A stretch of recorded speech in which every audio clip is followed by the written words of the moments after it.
DSP Praneeth రావు వ్యవహారంలో మరో twist బయటపడింది. సర్వీస్ ప్రొవైడర్ల సహకారం లేకుండానే ప్రైవేటు వ్యక్తుల ఫోన్ కాల్స్ ప్రణీత్ రావు విన్నట్లు పోలీసులు గుర్తించారు. ఎస్బీఐలో నోడల్ ఆఫీసర్ ప్రమేయంతోనే కాల్ రికార్డింగ్స్ వినే సదుపాయం ఉంటుంది. అయితే ప్రణీత్ రావు అనధికారికంగా కొన్ని సాఫ్ట్వేర్లను ఇతర దేశాల నుంచి కొనుగోలు చేశాడు. ఎస్ఐబీలో ఉన్న కొన్ని కంప్యూటర్లలో మాల్వేర్ ను ఇన్స్టాల్ చేశాడు. వాటి సాయంతో ప్రైవేటు వ్యక్తుల కాల్స్ విన్నాడు ప్రణీత్ రావు. ఆ తర్వాత మాల్వేర్ ను కంప్యూటర్ల నుంచి తొలగించినట్లు పోలీసులు చెబుతున్నారు.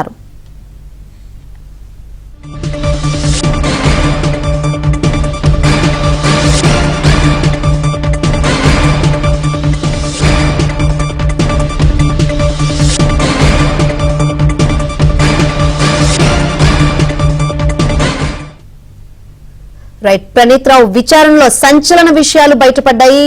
ఇదే విషయం గురించి మరింత సమాచారాన్ని మా క్రైమ్ ప్రతినిధి ప్రవీణ్ అడిగి తెలుసుకుందాం. ప్రవీణ్,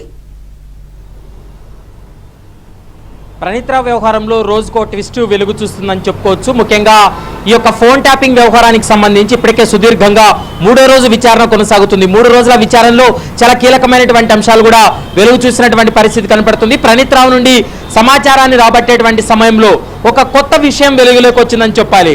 ఎందుకంటే ఈ ఫోన్ ట్యాపింగ్ అంతా ఎలా జరిగింది అనేటువంటి అంశానికి సంబంధించి ఇన్వెస్టిగేషన్ కొనసాగించినటువంటి సమయంలో ప్రొసీజర్ ప్రకారం ఖచ్చితంగా సర్వీస్ ప్రొవైడర్ల ద్వారా వీటిని ఒక సాఫ్ట్వేర్ను వారి కంప్యూటర్లో ఇన్స్టాల్ చేస్తారు. ముఖ్యంగా ఒక నోడల్ అధికారి ఆ కంప్యూటర్లో ఈ ఇన్స్టాల్మెంట్ అనేది ఒక నోడల్ అధికారి అంటే సర్వీస్ ప్రొవైడర్కి సంబంధించిన నోడల్ అధికారి స్వయంగా ఎస్ఐబి కార్యాలయానికి వచ్చి అతను ఇన్స్టాల్ చేసిన తర్వాతనే ఆయా కాల్స్ వినడానికి అవకాశం ఉంటుంది.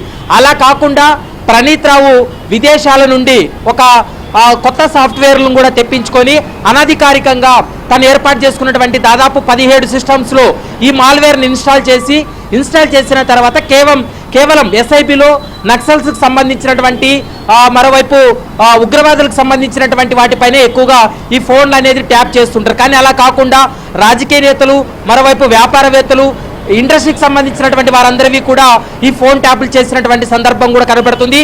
వీటి కోసం 3 ప్రత్యేకంగా వార్ రూములు కూడా ఏర్పాటు చేశారు. అది కూడా హైదరాబాద్ కేంద్రంగా ఒక మీడియా యజమాని కార్యాలయంలోనే ఈ యొక్క వార్ రూమ్ నడిపినట్లు ప్రస్తుతం అధికారులు అయితే ఒక నిర్ధారణకు రావడం జరిగింది. ప్రస్తుతం ప్రణీత్ రావు నుంచి కూడా కొంత కీలకమైనటువంటి సమాచారాన్ని అయితే రాబడుతున్నారని చెప్పుకోవచ్చు. జూబ్లీహిల్స్ ఏసీపీ ఆధ్వర్యంలో ఈ ఇన్వెస్టిగేషన్ అంతా కొనసాగుతుందని చెప్పుకోవచ్చు. మరోవైపు ఎన్నికల ఫలితాలు విడుదలైనటువంటి రోజే ఈ యొక్క మాల్వేర్ అంతా కూడా ధ్వంసం చేశాడు. తన సిస్టంలో ఉన్నటువంటి మాల్వేర్ అంతా కూడా వాటన్నిటిని డిలీట్ చేయడం, ఏదైతే ఇతను కాల్ రికార్డింగ్స్ కావచ్చు, ఎవిడెన్స్ ఏవైతే వాటిని పెన్ డ్రైవ్లోకి తన మెమొరీలోకి ఎక్కించుకున్న తర్వాత వాటి అన్నిటినీ కూడా ధ్వంసం చేసినట్లు ప్రస్తుతం అధికారులు గుర్తించడం జరిగింది.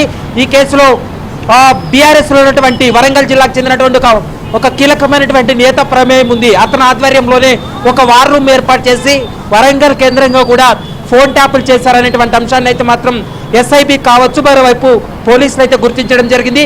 ఆ కోణంలో దర్యాప్తు కొనసాగుతుంది. 1-2 రోజుల్లో మరికొంతమందికి నోటీసులు జారీ చేసి విచారించేటువంటి అవకాశం ఉంటుంది. ఇప్పటికే ఒక మీడియా ఓనర్కి సంబంధించినటువంటి అంశం పైన ఇంకా క్లారిటీ రావాల్సినటువంటి అవసరం ఉంటుంది. వాళ్ళ కార్యాలయంలో ఈ వార్ రూమ్ ఏర్పాటు చేశారా లేదా అనేది వాళ్ళ ఆఫీస్కి వెళ్ళి ఇప్పటికే తనిఖీలు కూడా చేసినటువంటి పరిస్థితి కనబడుతుంది.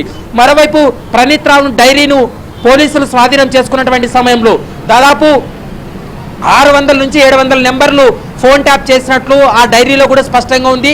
ఆ నెంబర్లు ఎవరెవరివి ఏ టైంలో వీళ్ళు ఫోన్ ట్యాప్ చేశారనేటువంటి అంశానికి సంబంధించి కూడా సుదీర్ఘంగా విచారణ కొనసాగుతుంది. 1-2 రోజుల్లో ఈ కేసులో చాలా కీలక పరిణామాలు చోటు చేసుకునే అవకాశం అయితే